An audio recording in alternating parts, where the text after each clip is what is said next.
In the lively village of Ezi, where the sun kissed the earth with a golden hour every morning, Mama Iyabo was a beloved figure. Her Zobo drink, made from vibrant hibiscus flowers, was the pride of the market. Every market day, her store was the busiest, bustling with villagers eager to savor her refreshing concoction. Mama Iyabo was a warm, cheerful woman with a hearty laugh that echoes through the market. She often boasted about her secret ingredients, claiming it was made with love. The villagers speculated endlessly about what made her zobo so special. Some thought it was the quality of the hibiscus flowers she used, while others believed it was her unique blend of spices. Regardless of the reason, Mama Iyabo's zobo had a reputation for being unlike any other. It was rich, tangy, and had an inexplicably invigorating effect on those who drank it.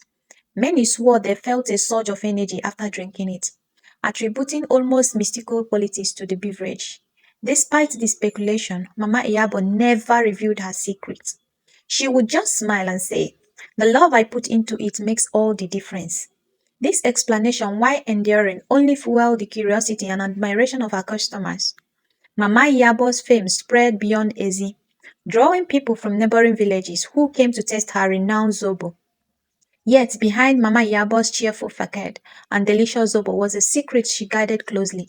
She believed that her ancestors, known healers in their time, had passed down a mystical power through their blood. Convinced that this power would enhance her zobo, Mama Iyabo had begun injecting a small amount of blood into the drink. She saw it as a harmless addition that would bring health and strength to those who consume it. Little did she know her closely kept secret was on the verge of being uncovered, setting in motion events that would change her life and the village of Eze forever. A curious eye among the bustling market vendors was Ada, a bright and inquisitive young girl who often helped her mother sell vegetables. Ada was known for her keen observation, skill, and curious nature. She had always been fascinated by Mama Iyabo's zobo and the stories surrounding it. One early market day, Ada noticed something unusual. Before the sun had fully risen, she saw Mama Iyabo at her store, seemingly alone, carefully pouring something into her zobo pot. Intrigued by this secretive behavior, Ada decided to investigate further. She had heard many tales about secret ingredients, but Mama Iyabo's zobo had always seemed a bit too magical to be explained by ordinary means. Determined to uncover the truth, Ada hatched a plan. She would hide nearby and watch Mama Iyabo more closely. The next market day, Ada woke up before dawn and slipped out of her house quietly. She made her way to the market and found a large sack of yam near Mama Iyabo's store that provided the perfect hiding spot. From her vantage point, she could see Mama Iyabo's every move. As the sky began to lighten, Ada saw Mama Iyabo take a small veil from her apron. She watched in silent horror as Mama Iyabo injected its contents into the Zobo pot. Ada's heart raced as she realized what she had witnessed. Mama Iyabo was adding blood to the drink. Ada's mind raced with questions. Why would Mama Iyabo do such a thing? What did it mean? She knew she had to tell someone, but who would believe her? Despite her fear, Ada knew she had to act. She couldn't let the villagers continue drinking the Zobo without knowing the truth. Summoning her courage, she ran home to tell her mother what she had seen. Ada's mother Yemi was a respected figure in the village. When Ada breathlessly recounted what she had seen, Yemi listened intently, her expression shifting from surprise to concern. She knew they couldn't ignore such a serious matter. Together they decided to gather a few trusted villagers and confront Mama Iyabo. Later that day, Yemi, Ada and a small group of villagers approached Mama Iyabo's store. The market was bustling, but the tension among the small group was palpable. Yemi stepped forward and addressed Mama Iyabo, her voice steady but firm. "Mama Iyabo, we need to speak with you. Ada saw something troubling this morning. We need to understand what is happening with your Zobo." Mama Iyabo's face paled. She glanced at Ada and then at the stern faces of the villagers. She tried to laugh it off, but the seriousness of the situation was clear. "What are you talking about, Yemi? My Zobo is just a drink made with love and care." Yemi pressed on, her eyes unwavering. "Ada saw you adding something to the Zobo, something that shouldn't be there. We need you to tell us the truth." Realizing there was no way out, Mama Iyabo's shoulders slumped. Tears welled up in her eyes as she confessed. "It's true. I have been adding my own blood to the Zobo. I believe it would bring health and strength to those who drink it. My ancestors were healers, and I thought their power flowed through me. The villagers gasped, horrified and angry. They couldn't believe that someone they trusted had been doing such a thing.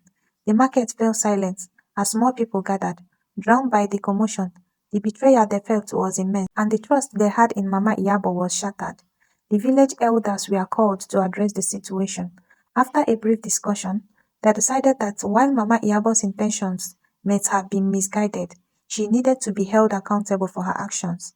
They banned her from selling Zobo and tasked her with making amends by serving the community in other ways. Mama Iyabo, seeing the disappointment and fury in the eyes of the villagers, vowed to make things right. She knew it would be a long and difficult path to regain their trust, but she was determined to try. Banished from selling Zobo, Mama Iyabo felt the weight of her actions deeply. The vibrant market that once echoed with laughter and chatter now seemed cold and distant. Her once loyal customers now avoided her, and whispers followed her wherever she went. Despite the initial anger and resentment, Mama Iyabo resolved to atone for her mistake. She turned to the only thing she knew well, healing. Mama Iyabo had learned much about traditional medicine from her ancestors. She decided to dedicate herself to helping the community in a new way. She started by offering free herbal remedies to those in need and used her knowledge of plants and healing to assist the sick and injured. At first, the villagers were skeptical. They were wary of her intentions and hesitant to accept her help. But as time passed, they began to see the genuine remorse and dedication in Mama Iyobo's efforts. She worked tirelessly, often late into the night, to help those who came to her for aid. One day, a severe illness spread through the village. Many fell ill, and the local healer struggled to keep up with the demands for treatment. Mama Iyabo stepped in, offering her expertise and working alongside the healer. Her knowledge of herbs and natural remedies proved invaluable, and under her care many villagers began to recover. Seeing Mama Iyabo's selfless dedication, the villagers slowly began to soften. They realized that despite her grave mistakes, she was genuinely trying to make amends. Mama Iyabo's actions spoke louder than words, and her relentless effort to heal and help the community started to rebuild the trust she had lost. The village elder took notice of her transformation and called a meeting. They acknowledged the good she had done and decided it was time to lift the ban on her selling Zobo. However, Mama Iyabo, now humbled and wiser, chose to focus on her healing work. She had found a new purpose and a way to honor her ancestors' legacy without resorting to deceit. Over the years, Mama Iyabo's reputation transformed from the disgraced Zobo seller to the revered healer of Eze. Her journey from betrayal to redemption became a powerful story in the village, serving as a reminder of the importance of honesty, integrity, and community. Mama Iyabo's healing practice flourished. She trained young apprentices, passing down her extensive knowledge of traditional medicine. Among her apprentices was Ada, whose curiosity had initially uncovered Mama Iyabo's secrets. Under Mama Iyabo's guidance, Ada grew into a skilled healer, earning the respect and admiration of the villagers. Mama Iyabo's humility and dedication earned her a place of honor in the village. She became a symbol of redemption, showing that even grave mistakes could be corrected with sincere efforts and a commitment to doing good. The villagers, once angry and betrayed, now looked up to her with respect and gratitude. Her story was told and retold, becoming a cherished tale for the children of Eze. It taught them about the power of forgiveness and the importance of making amends. Mama Iyabo's legacy endured, not as the Zobo seller with a dark secret, but as the healer who mended both bodies and hearts. Years later, as Mama Iyabo grew old, she reflected on her life with a sense of peace. She had faced her mistakes and had worked tirelessly to make things right. She had honored her ancestors, not through deceit, but through genuine healing and care for her community. As she sat on her couch, watching the sunset over the village, Mama Iyabo smiled, knowing that her story would live on, not as a tale of scandal, but as a testament to the resilience of human spirit and enduring power of redemption and love. And so Mama Iyabo's tale was woven into the fabric of Eze's cultural heritage, a beacon of wisdom for future generations. The village thrived, and the values of honesty and community were held dear by all. The bond between the villagers grew stronger, rooted in the lessons learned from Mama Iyabo's journey. Ada, now a respected healer in her own right, often found herself reflecting on the pivotal moment when she uncovered Mama Iyabo's secret.